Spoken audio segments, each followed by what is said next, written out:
Hello friends, मेरा नाम विक्रम श्रीवास्तव है और आपका हमारे YouTube channel my life math में बहुत बहुत स्वागत है। फ्रेंड्स, यूपी टेट 2021 की जो परीक्षा होने वाली है उसके लिए हमने क्रैश कोर्स तैयार किया है 30 लेक्चर का। उसका ये लेक्चर नंबर 11 है जिसमें हम लोग साधारण ब्याज के बारे में समझेंगे। इससे पहले हम 10 लेक्चर बना चुके हैं। अगर आपने उन वीडियोज को नहीं देखा है तो उसकी लिंक मैं डिस्क्रिप्शन बॉक्स में दे दूंगा, आप उन वीडियोज को भी देख लें। इस लेक्चर नंबर 11 में हम लोग साधारण ब्याज के बारे में पढ़ेंगे। फार्मूले, जो इंपॉर्टेंट फार्मूले हैं वो आपके सामने लिखे हुए हैं। ब्याज होता क्या है, जैसे मान लीजिए कोई भी धन है जो हम अपने बैंक में जमा करते हैं किसी बैंक में। मान लीजिए 100 रुपए हम बैंक में लेके पहुंचे और उस पर बैंक ने कहा कि अगर 1 वर्ष के बाद आप आएंगे तो 100 का हम 10% ब्याज देंगे। 100 का 10% कितना हुआ? 10 रुपए हुआ। तो 1 वर्ष के बाद जाएंगे तो क्या हुआ? वही धन जो हमारा 100 रुपए का था वो 110 रुपए बन गया। ये हुआ हमारा साधारण ब्याज। साधारण ब्याज हमेशा मूलधन पर ही लगता है। चक्रवृद्धि ब्याज एक होता है और एक साधारण ब्याज होता है। दोनों में बेसिकली अंतर क्या होता है? साधारण ब्याज हर वर्ष समान होता है, मतलब मूलधन पर ही लगता है, और जो चक्रवृद्धि ब्याज होता है वो ब्याज के ऊपर ब्याज लगाया जाता है। मान लीजिए बैंक ने कह दिया कि 10% हम ब्याज देंगे। अब 100 रुपए हमने जमा किया, 1 वर्ष के बाद हमारा उसमें पैसा कितना हो गया? 10 रुपए ब्याज बना और 100 रुपए हमारा मूलधन था, 110 रुपए हो गए। अब जब हम 1 वर्ष के लिए और उसी बैंक में उतना पैसा जमा रखेंगे तो 110 पर ब्याज लगेगा। ये हुआ हमारा चक्रवृद्धि ब्याज। तो अगर आपसे कोई पूछे कि साधारण ब्याज और चक्रवृद्धि ब्याज में अंतर क्या होता है, तो जब हमेशा मूलधन पर ही केवल ब्याज मिलता है तो उसको बोलते हैं साधारण ब्याज, और जब ब्याज के ऊपर ब्याज मिलता है तो उसको हम लोग बोलते हैं चक्रवृद्धि ब्याज। फिलहाल आज की इस वीडियो में हम लोग साधारण ब्याज के बारे में चर्चा करेंगे। तो ये इंपॉर्टेंट फार्मूले हैं। जो पहला फार्मूला है वो है साधारण ब्याज बराबर होता है मूलधन गुणे दर गुणे समय बटे 100। मूलधन जो हमने धन किसी को दिया है या किसी से लिया है, जितने दर पर लिया है, परसेंटेज की मतलब 8%, 10%, 5%, वो दर हो गया। जितने समय के लिए दिया है वो समय हो गया, और बटे 100। इसको हम लोग शॉर्टकट में एसआई मतलब सिंपल इंटरेस्ट कहते हैं। एसआई बराबर पी, पी का मतलब प्रिंसिपल यानी कि मूलधन, और आर का मतलब रेट यानी कि दर, टी का मतलब टाइम यानी कि समय, और अपान 100 यानी SI is equal to P R T upon 100। अगर आपको शॉर्टकट में याद करना है तो एसआई बराबर पी आर टी अपान 100 याद रखिए। मिश्र धन बराबर होता है मूलधन प्लस ब्याज। मतलब अगर हमारा 100 रुपया मूलधन है, 10 रुपए हमको ब्याज मिला, तो ये हुआ हमारा मिश्र धन। इसका मतलब इसमें मूलधन और ब्याज दोनों सम्मिलित है।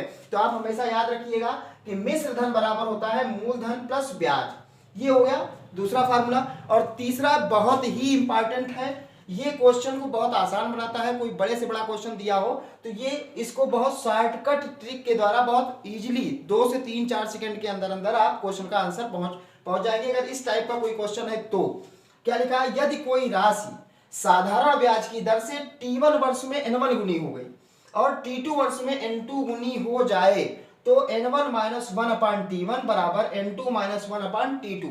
ये फार्मूले का आप यूज करेंगे। जैसे मान लीजिए बहुत सारे क्वेश्चंस दिए होते हैं कि कोई धन 3 वर्ष में 2 गुना हो जाता है तो कितने वर्ष में 4 गुना हो जाएगा। तो जैसे ही इतने वर्ष में इतने गुना हो जाता है और कितने वर्ष में इतने गुना हो जाएगा, समझ जाइए कि आपका यही फार्मूला लगने वाला है। बहुत ही आसानी से 2 से 3 सेकंड के अंदर इसका आंसर मिल जाता है। तो अगर आप चाहते हैं, इसको लिखना चाहते हैं तो आप इसको लिख भी सकते हैं, अदरवाइज आप इसका स्क्रीनशॉट ले लें, बाद में आप इसको अपनी कॉपी पे नोट कर लीजिएगा। इससे रिलेटेड हम लोग क्वेश्चन देखते हैं। फिलहाल आज की इस वीडियो में हम लोग 5 क्वेश्चंस देखेंगे जो आपके लिए बहुत इंपॉर्टेंट रहेंगे, यूपी टेट की परीक्षा के लिए बहुत इंपॉर्टेंट रहेगा। फिर भी जो क्वेश्चंस और शेष बचे हैं उसको हम नेक्स्ट पार्ट में यानी कि इसके पार्ट 2 में यानी कि लेक्चर नंबर 12 में हम लोग उसको कवर करेंगे। तो इसमें हम लोग 5 क्वेश्चन देखने जा रहे हैं, जिसका ये पहला क्वेश्चन हम लोग करने जा रहे हैं।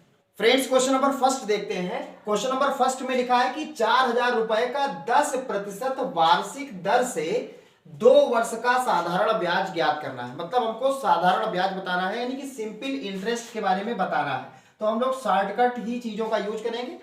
तो एसआई बराबर हमें फाइंड करना है क्या होगा।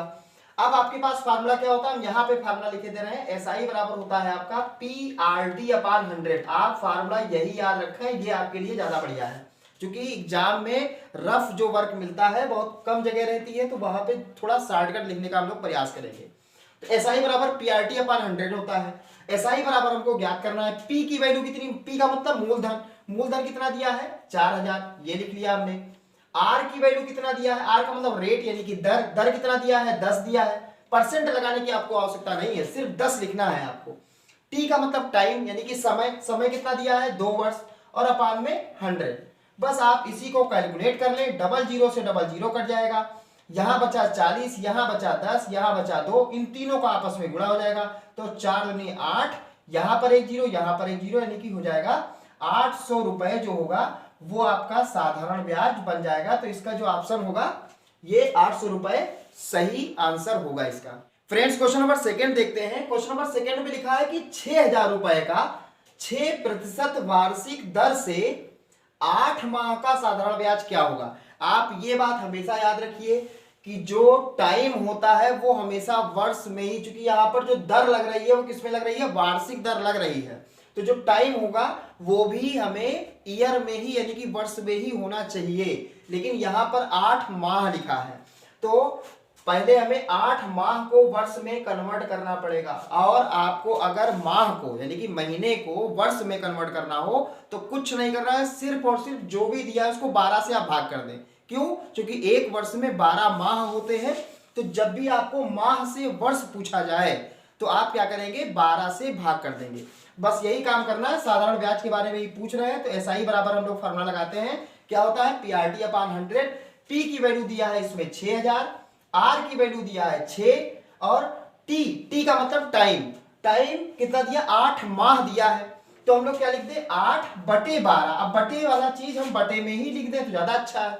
तो 8 तो लिखा ही था, इसको हमने वर्ष में कन्वर्ट किया इसलिए बटे में 12 लगा दिया, और इसके बगल में 100 तो लिखा ही था, ये तो पहले से ही लिखा था, सिर्फ 8/12 मतलब जो 12 लिखा है उसको हमने बटे में लिख दिया। अब इसी को हमें कैलकुलेट करना है, तो यहां से हम लोग कैलकुलेट करते हैं, डबल जीरो से डबल जीरो काट देते हैं, 6 का दुगुना होता है, 2 का 4 गुना होता है, ये कितना हो जाएगा 4 का 6 से गुणा हुआ 4 से 24, और ये जीरो लिखा है तो ये जीरो यानी कि हो जाएगा 240 रुपए। इसका साधारण ब्याज कितना बनेगा 6000 रुपए का 6% की दर से 8 माह का साधारण ब्याज कितना बनेगा 240 रुपए बनेगा। क्वेश्चन नंबर थर्ड देखते हैं। क्वेश्चन नंबर थर्ड में है कि 2500 रुपए का 5% वार्षिक दर से 219 दिन का साधारण ब्याज क्या ज्ञात कीजिए। मतलब हमें ज्ञात करना है साधारण ब्याज। देखिए पिछले वाले क्वेश्चन में और इस वाले क्वेश्चन में अंतर क्या है, इसमें दिन में दिया है और जो दर दिया है वो किसमें दिया है, वार्षिक, यानी कि जो हमें टाइम लिखना है वही थोड़ा कंफ्यूजिंग है। करना क्या है, साधारण ब्याज ही ज्ञात करना है, तो वही हम लोग फार्मूला लगाएं, ऐसा ही बराबर क्या होता है पहले PRT अपान 100। P की वैल्यू कितनी है 2500, वो हमने लिख दिया। R की वैल्यू कितनी है 5, वो हमने लिख दिया। अब यहां मामला आता है कि हमें जो लिखना है टाइम वो वर्ष में लिखना है, लिखा फिलहाल दिन में है। अभी इससे लास्ट वाले क्वेश्चन में क्या था, माह में दिया था, वर्ष में था, इसलिए हमने 12 से भाग किया था। अब दिन और वर्ष में कितने का अंतर होता है, एक वर्ष में 365 दिन होते हैं, तो हमें जब दिन को वर्ष में कन्वर्ट करना हो, आप याद कर लें, जब भी दिन को वर्ष में कन्वर्ट करना हो तो आप 365 से भाग करेंगे।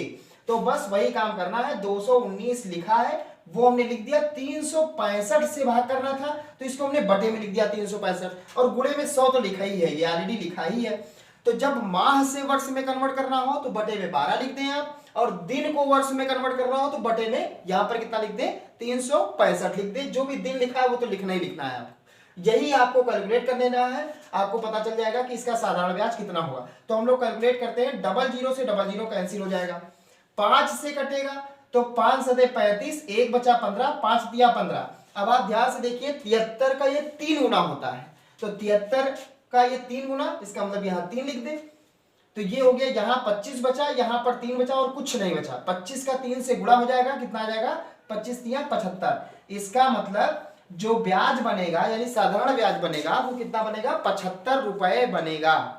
फ्रेंड्स क्वेश्चन नंबर 4 देखते हैं। अगर आप क्वेश्चन नंबर 4 अच्छे से क्लियर आपको हो गया तो समझ लीजिए अब आपको साधारण ब्याज में कोई भी प्रॉब्लम नहीं होगी। थोड़ा कॉम्प्लिकेटेड है। कितनी धनराशि 6 वर्ष में 4% वार्षिक साधारण ब्याज की दर से 496 रुपए हो जाएगी। मतलब हमसे मूलधन पूछा जा रहा है कि मूलधन कितना रहा होगा कि जो 6 वर्ष के लिए जमा किया गया, 4% वार्षिक हर वर्ष जो है ब्याज मिल रहा है, और वो कितना हो जा रहा है 496 रुपए बन जा रहा है, यानी कि मिश्रधन कितना हो जा रहा है 496, तो वो आखिर धनराशि कितनी थी। इसको अगर हम लोग SI बराबर PRT अपान 100 से लगाएंगे तो लग सकता है, क्योंकि हमें मूलधन नहीं दिया है तो मूलधन को हम P मान लें या X मान लें, और ये दिया है आपको मिश्र धन, लेकिन वो थोड़ा आपको लंबा चला जाएगा। तो जब भी इस टाइप से फॉर्मेट में कोई क्वेश्चन हो तो आप एक बात सोचिए, साधारण ब्याज हर वर्ष सेम होता है। अगर एक वर्ष में 4% मिलता है और हर वर्ष हमको उतना ही मिलेगा, ये तो बात जानते ही है कि साधारण ब्याज में हर वर्ष ब्याज सेम रहता है। तो अगर एक वर्ष में 4% बनता है तो दूसरे वर्ष भी 4% बनेगा, तीसरे वर्ष भी 4% बनेगा, तो 6 वर्ष में कितने परसेंट हमारा ब्याज बन जाएगा, 24% बन जाएगा। 6 चौको 24% ब्याज बन जाएगा। अब हम अगर अपना कोई भी पैसा बैंक में जमा कराने गए तो कोई भी जो मूलधन होता है वो अपने आप का 100% होता है। इसका मतलब जो हमने 100% जमा किया था उस पर हमें ब्याज कितना मिला, 6 चौको 24% ब्याज मिला।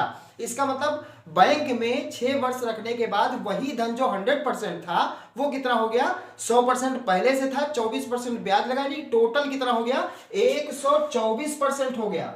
और 124% टोटल जो दिया है वो दिया है 496 रुपए। मतलब जो मूलधन हमारा बैंक में था, कह रहे हैं इस हिसाब से इतने वर्ष के लिए और इतने परसेंट वार्षिक ब्याज के लिए ये वैल्यू कितनी हो जाएगी, 496 हो जाएगी। यानी कि हमारा मिश्र धन, यानी कि टोटल इसमें मूलधन भी है और ब्याज भी है, ये दोनों कितना हुआ, 124%। तो 496 ये जो हुआ 124% की वैल्यू कितनी हुई, 496। हमसे पूछ क्या रहे हैं, मूलधन। मूलधन का मतलब 100% की वैल्यू पूछ रहे हैं। तो जब भी इस फॉर्मेट में आपका कोई भी क्वेश्चन हो तो आप ध्यान रखिए, जितने वर्ष का है और जितने रेट दिया है इन दोनों को आपस में गुणा करा लीजिए, पता चल जाएगा कि इतना परसेंट ब्याज लगा।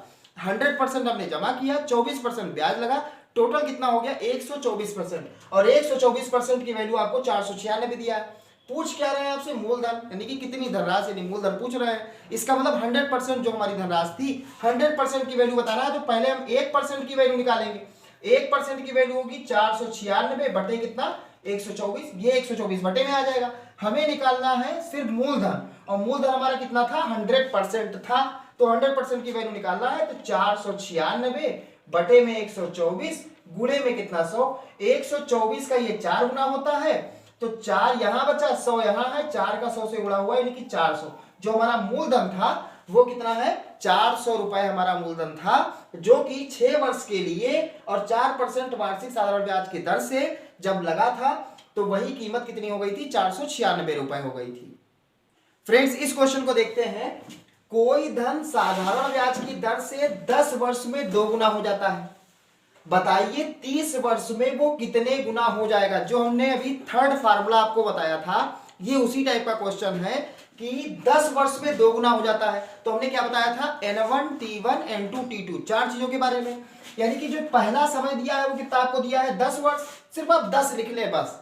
और N1 की वैल्यू कितनी है, मतलब कितने गुना हो जाता है पहली बार में, 2। 10 वर्ष में 2 गुना, एंड का मतलब गुना और टी का मतलब टाइम यानी कि समय।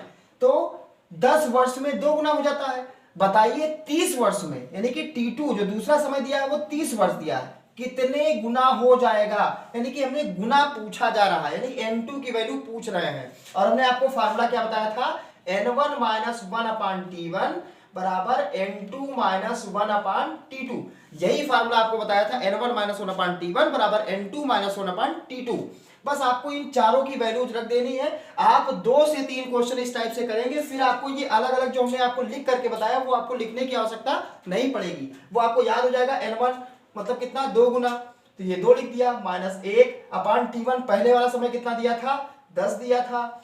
N2 पूछा जा रहा है -1, और T2 यानी दूसरा वाला समय कितना दिया है, 30 दिया है।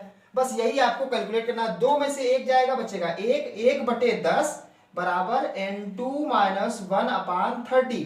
देखिए 10 से कटेगा ये, बटे नीचे नीचे वाला चीज आप काट सकते हैं, तो 10 से कटेगा 3 आ जाएगा, 3 बटे में ही इधर आएगा, 1 के पास हम यहां लिखे दे रहे हैं, तो 3 इधर से इधर आएगा तो बटे में इधर आएगा, 3 का 1 से गुणा हुआ 3 हो गया, और बराबर कितना, N2 - 1। अब हमें N2 की वैल्यू निकालना है, इस 1 को इधर भेज दे, 1 माइनस में इधर आएगा, प्लस में हो जाएगा, तो 3 + 1 बराबर कितना, N2। तो N2 की वैल्यू कितनी आ जाएगी, 4, यानी कि 4 गुना हो जाएगा। यानी कि कोई भी धन 10 वर्ष में अगर 2 गुना हो जाता है तो वही धन 30 वर्ष में 4 गुना हो जाएगा। इनटू का मतलब गुना, तो ये 4 गुना हो जाएगा। फ्रेंड्स, साधारण ब्याज में और भी कई सारे टाइप के भी क्वेश्चंस हैं जो हम लोग नेक्स्ट वीडियो में देखेंगे। फिलहाल इस वीडियो में बस इतना ही। उम्मीद करते हैं कि ये वीडियो आपके लिए बहुत ही हेल्पफुल रही होगी। वीडियो अगर हमारी अच्छी लगी हो तो आप इसे लाइक करें, अपने दोस्तों को अधिक से अधिक शेयर करें, और अगर आप हमारे चैनल पर नए हैं, आप हमें फर्स्ट टाइम देख रहे हैं, तो आप हमारे चैनल को सब्सक्राइब कर लें और बेल आइकन के बटन को प्रेस कर लें, जिससे जैसे ही हम कोई वीडियो अपलोड करें आप तक नोटिफिकेशन सर्वप्रथम पहुंच जाए। मिलते हैं नेक्स्ट वीडियो में, तब तक के लिए धन्यवाद।